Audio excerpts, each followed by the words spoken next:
На 12 август 1879 г. в град Русе е създаден българският военен флот. Едва година след освобождението на България от турско робство, българският политически елит, осъзнал необходимостта от защита на териториалната цялост на страната, създава Дунавска и морска флотилия.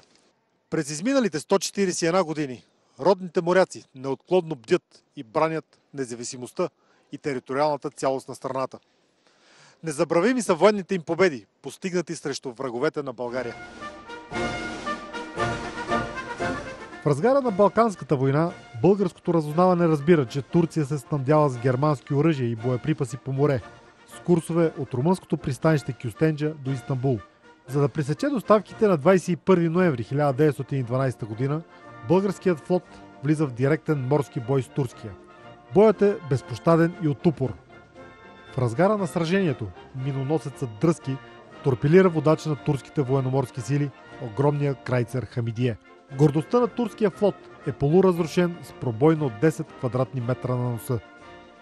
Военноморската битка на 21 ноември 1912 г. и торпилирането на Хамидие е стратегическа победа за българския военноморски флот. Тази победа фактически неутрализира всякакви активни операции на турските военноморски сили в Черно море, чак до пълното поражение на Турция във войната. На 1 януари 1915 г. в българските военноморски сили е създадена Беломорска флотска част, базирана в Дедеагач и Порто Лаго. В разгара на Първата световна война руските кораби обстрелват и тероризират българското черноморско крайбрежие, в отговор на което на 9 март 1916 г. край бреговете на Варна е потопен руският ескадрен миноносец лейтенант Пущин.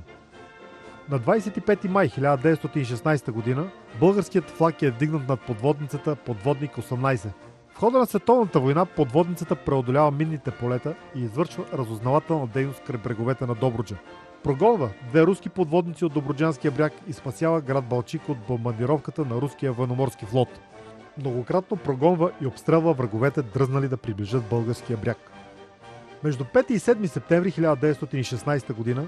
българските военноморски сили осъществяват първия си морски десант. Точно в полунощ от Варна потеглят в строй 5 миноносеца с 3 големи гребни лодки, теглени на буксир. Час и половина по-късно корабите Смели и Строги стоварват войски на Балчишкия бряг, а останалите миноносци стоварват войски в Каварна.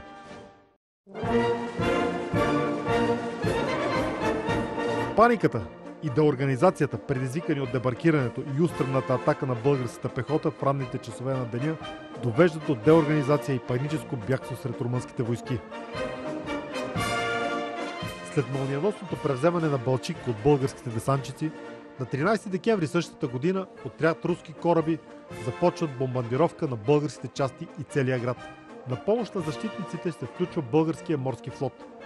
На тази дата се състои най-големият отбранителен морски бой във военната ни история.